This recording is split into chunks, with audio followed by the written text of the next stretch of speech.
Boa noite. Movimentem o corpo um pouquinho.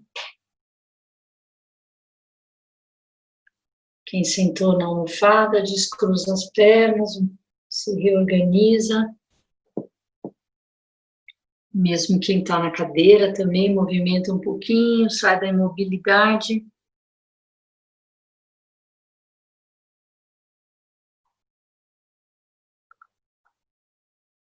E aí, nos abrimos para Charlotte Jokubeck.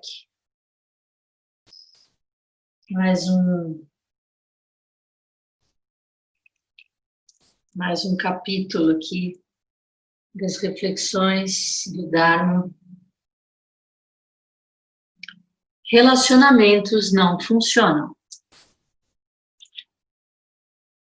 Está bem no meio do livro. Não está. Tá bem na costura aqui. Relacionamentos não funcionam.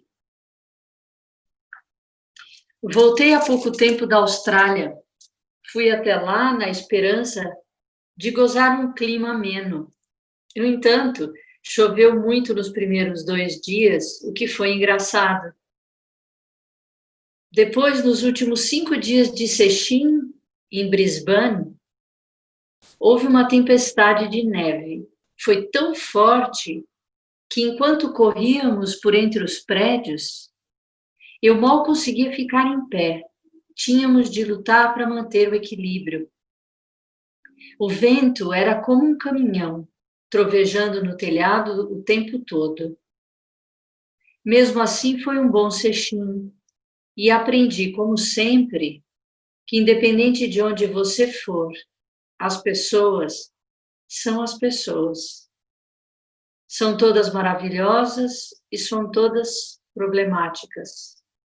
Como, aliás, em toda parte. E as mesmas dúvidas que atormentam os australianos nos atormentam também. Eles têm tanta dificuldade com relacionamentos como nós. Portanto, quero comentar sobre as ilusões que temos a respeito de relacionamentos darem certos. Vejam, não dão. Simplesmente não funcionam. Nunca houve um que desse certo. Vocês podem dizer, bem, por que estamos fazendo tantas práticas se é assim? É o fato de querermos que algo dê certo que torna nossos relacionamentos tão insatisfatórios. De certo modo, a vida pode funcionar, mas não na perspectiva de que iremos fazer alguma outra coisa que consiga fazê-la funcionar. Em tudo que fazemos a respeito de outras pessoas, existe uma sutil, ou não tão sutil, expectativa. Pensamos, de algum jeito vou acabar me entendendo nessa relação e fazê-la funcionar. Então vou conseguir o que desejo. Todos queremos alguma coisa das pessoas com as quais nos relacionamos. Ninguém pode dizer que não quer nada das pessoas com quem se relaciona. Mesmo se evitarmos os relacionamentos, essa é apenas uma outra forma de desejar alguma coisa. Em outras palavras, relacionamentos não dão certo. Porém, então o que dá certo? A única coisa que dá certo, se realmente praticarmos, é o desejo não de ter algo para nós mesmos, mas de acolher a vida toda, incluindo os relacionamentos. Bem, vocês podem afirmar, parece bom, vou fazer isso. Mas ninguém quer mesmo fazer isso. Não queremos sustentar mais ninguém, mais nada. Sustentar ou acolher na realidade alguém significa que você lhe dá tudo e não espera nada em troca. Você pode lhe dar seu tempo, seu trabalho, seu dinheiro, qualquer coisa. Se você precisar, eu lhe dou. O amor não espera coisa alguma. Em vez disso, temos os seguintes jogos. Vou me comunicar de modo que nossa relação melhore. Na verdade, isso quer dizer, vou me comunicar com você para que entenda o que eu desejo. A expectativa implícita que investimos nesses jogos asseguram que esses relacionamentos não darão certo. Se realmente enxergarmos isso, então alguns começarão a entender o próximo passo, que é ver um outro modo de ser. Às vezes temos um vislumbre do que possa ser. Sim, posso lhe fazer isso, posso sustentar e acolher sua vida e esperar nada. Houve a história verídica de uma esposa cujo marido estivera no Japão durante a guerra. Ela viveu com outra, lá ele viveu com outra mulher e teve 2 filhos. Ele amava muito a japonesa. Quando voltou para casa, não contou à esposa o que lhe acontecera. Mas finalmente, quando soube que estava morrendo, confessou-lhe a verdade da relação que tivera e dos filhos. Primeiro ela ficou muito transtornada, mas depois algo em seu íntimo começou a se agitar. E ela trabalhou sem cessar seus sentimentos de angústia. Por fim, antes que o marido morresse, ela disse: vou cuidar deles. Foi então ao Japão, encontrou a outra mulher, trouxe-a junto com as crianças para os Estados Unidos. Moraram juntas na mesma casa e a esposa fez o que pôde para ensinar inglês à moça, arrumar-lhe um trabalho e ajudá-la com as crianças. Isso é amor. A prática de meditação não é um tipo qualquer de desligamento, mas sim um meio para se entrar em contato com a própria vida.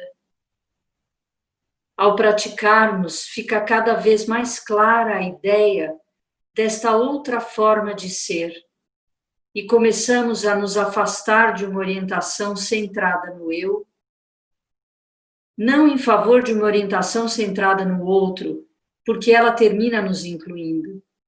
Entretanto, no sentido de uma orientação completamente aberta. Se nossa prática não estiver indo nessa direção, então não é a verdadeira prática. Sempre que quisermos alguma coisa, sabemos que nossa prática deve continuar. Já que nenhum de nós pode afirmar que isso está resolvido, significa que a prática continua para todos nós. Faz muito tempo que comecei a praticar. Todavia, apesar disso, o que notei nessa viagem, longa para a minha idade, mas o Sesshin foi bom, tendo causado um forte impacto em várias pessoas. Nesta viagem, percebi que eu estava dizendo: bem, me custou muito. Não tenho certeza se farei a mesma coisa no ano que vem. Talvez eu precise descansar mais.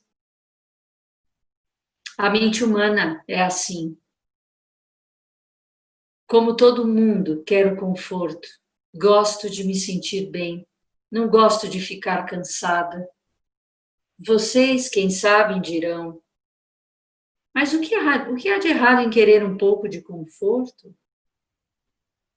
Não há nada de errado, a menos que isso contrarie o que para mim é mais importante do que o conforto, a saber, minha orientação fundamental na vida. Se a orientação fundamental não vier da prática, então essa não é uma prática. Se conhecermos nossa orientação fundamental, ela exercerá seu efeito em todas as fases da vida, em nossas relações, em nosso trabalho, em tudo. Se alguma coisa não emergir da prática, além daquilo que eu desejo, que só serve para tornar mais confortável minha vida, então essa não é uma prática. Entretanto, não devemos simplificar demais o problema. Ao praticarmos esta modalidade do sentar, temos que desenvolver 2, 3 ou 4 aspectos da prática. Sentar-se apenas com uma forte concentração tem valor. Mas a menos que tomemos cuidado, podemos usar esta atitude para fugir à vida. Aliás, a pessoa pode usar muito mediocremente o tipo de poder que desenvolve assim. A concentração é um dos aspectos da prática. Não há necessidade de enfatizarmos isso aqui, mas essa capacidade deve ser alcançada em algum momento. O tipo vipassana de prática que eu prefiro, no qual vocês observam, observam e observam, é muito valioso e, para mim, constitui o melhor e mais básico treinamento. No entanto, pode favorecer que as pessoas se tornem quase totalmente impessoais, como acho que eu mesma fiquei durante certo tempo. Nada havia que eu sentisse na dimensão emocional, porque eu tinha me tornado uma máquina de observar. Essa, às vezes, pode ser a desvantagem dessa espécie de prática. Há também outras formas de prática. Cada uma delas tem suas forças e fraquezas. Existem inúmeros treinamentos psicológicos e terapêuticos valiosos que, porém, também têm suas desvantagens. O desenvolvimento de um ser humano, até que se torne o que eu chamaria uma pessoa sábia, compassiva e equilibrada, não é simples. Numa relação, toda vez que sentimos incômodo, o ponto em que ela deixa de nos convir, um grande ponto de interrogação deveria saltar bem diante de nossos olhos, para que indagássemos o que está acontecendo conosco, de que modo praticarmos com o incômodo. Não estou mencionando que todo relacionamento deva ser mantido para sempre, porque o mérito de uma relação não tem nada a ver com ela em si. Seu mérito é a força extra que a vida, seu mérito é a força extra que a vida recebe quando trabalha com ela como um canal. Uma boa relação dá mais poder à vida. Se duas pessoas são fortes quando juntas, então a vida tem um canal mais poderoso do que com ambas em separado. É quase como se um terceiro e mais amplo canal tivesse sido formado. É isso que a vida está procurando. Ela não se importa se você está feliz em seu relacionamento. O que ela está buscando é um canal, e para ela o canal tem de ser poderoso. Se não for, logo, logo, ela o descarta. A vida não liga a mínima para a relação de vocês. Ela busca canais para a sua força, para que possa funcionar ao máximo. Esse funcionamento é aquilo que vocês são. Toda essa novela a respeito de você comigo ou com mais alguém não interessa a vida. Ela está procurando canais e, como o vento forte, bate nas relações para testá-las. Se as relações não suportarem o teste, então, ou o relacionamento precisa amadurecer sua força para poder enfrentar a vida, ou precisará ser dissolvido para que uma nova coisa e original tenha chances de emergir dos destroços. Se dissolve, isso não é menos importante do que as coisas que são aprendidas. Muitas pessoas, por exemplo, casam-se quando sua relação não serve para nada. Claro que não estou defendendo a noção de que as pessoas devam desfazer seus casamentos. Quero apenas dizer que, em geral, interpretam com muitos equívocos o que se refere a um casamento. Quando a relação não está dando certo, significa que os parceiros estão preocupados com o eu. O que desejo é, ou isso não está certo para mim. Quando o que quer é pouco, então a relação é forte. Quando o querer é pouco, então a relação é forte e funcionará. É só nisso que a vida tem interesse.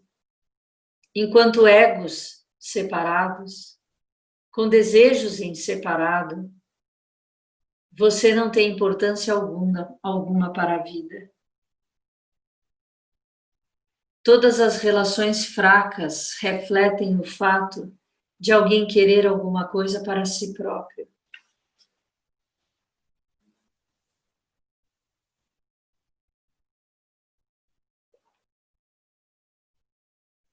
As questões que estou levantando são importantes, mas talvez vocês não concordem com tudo que estou dizendo. Ainda assim, a prática Zen diz respeito a perder o eu, a tomar consciência de que somos o não-eu. O que não significa ser uma não-entidade, significa ser muito forte. Ser forte, porém, não quer dizer ser rígido. Ouvi falar que existe uma forma de projetar casas de praia onde grandes tempestades podem inundá-las. Quando isso acontece, o meio da casa afunda e a água, em vez de tragar a casa toda, escorre toda pelo meio e deixa a construção em pé. Uma boa relação é algo desse tipo. Tem uma estrutura flexível e uma forma de absorver choques e estresse de tal sorte que consiga manter sua integridade e continue funcionando. Mas quando uma relação é quase toda baseada no eu quero, a estrutura será rígida e, sendo assim, não pode aguentar a pressão que a vida exerce e dessa forma não servirá bem a ela.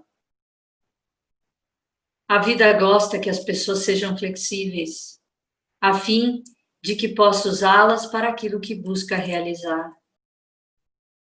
Se compreendermos o Zazen e nossa prática, podemos começar a familiarizar-nos com nós mesmos e com o modo como nossas problemáticas emoções destroçam nossa vida. Se praticarmos realmente, então, muito devagar, ao longo dos anos, a força se desenvolverá. Às vezes, esse processo é terrível. Se alguém lhes contar algo diferente, não lhes estará falando sobre a verdadeira meditação, que não é em absoluto leve e abençoada.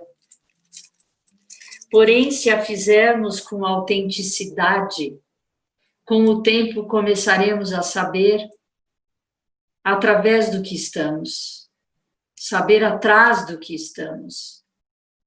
Começaremos a ver quem somos. Desta maneira, quero que vocês apreciem a prática que estão executando e a realizem de verdade. Ela não é um jeito que vocês dão na própria vida, é o fundamento. Se não houver a fundamentação, não existirá mais nada. Sendo assim, vamos continuar esclarecendo o que nossa prática é a cada momento. Quem sabe se alguns dentre nós não chegarão a encontrar uma relação que dê certo por ter uma base completamente diferente. Cabe a nós criarmos essa base. Portanto, vamos fazer apenas isso.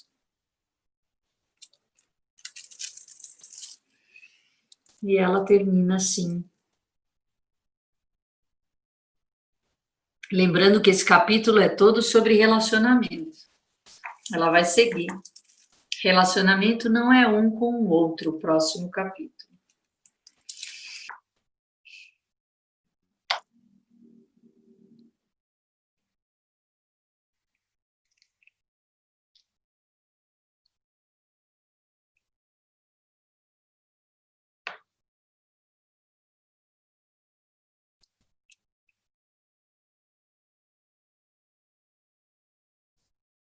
Antes de encerrar, eu queria comentar de novo para vocês que essa semana a gente vai fazer a fornada e a gente está chamando de... Essa fornada vai ser para a Mãe Terra. A renda dos pães e da granola dessa semana a gente vai reverter para a Amazônia para cuidar dos povos indígenas no Amazônia contra a covid.org.br. Então, toda a renda dos pães e da granola a gente vai reverter em doação para esse grupo, né? Então, a gente está pedindo quem puder fazer a compra de um pão e doar uma parte do pão, um segundo pão para isso. A gente vai abrir mão da receita do pão e o que mais vier também para isso. E aí... Que dia sai a fornada, Marro? Sexta-feira, dia 3. Tá?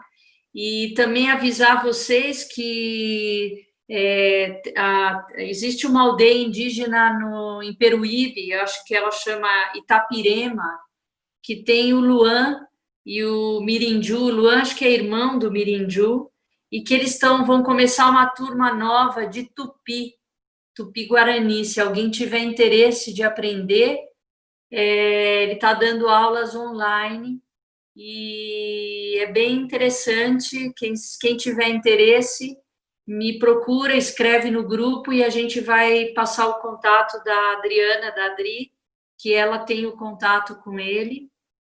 Então, nos aproximando dos povos indígenas nas leituras, no apoio, no afeto, no respeito, na gratidão por eles serem os guardiões da terra. Nada melhor do que aprender uma das línguas, né? O tupi é uma das línguas. Então, se alguém tiver interesse e gostar de línguas, faz contato, tá bom? Então, vamos encerrar. Que os méritos de nossa prática se estendam a todos os seres e que possamos nos tornar o caminho iluminado.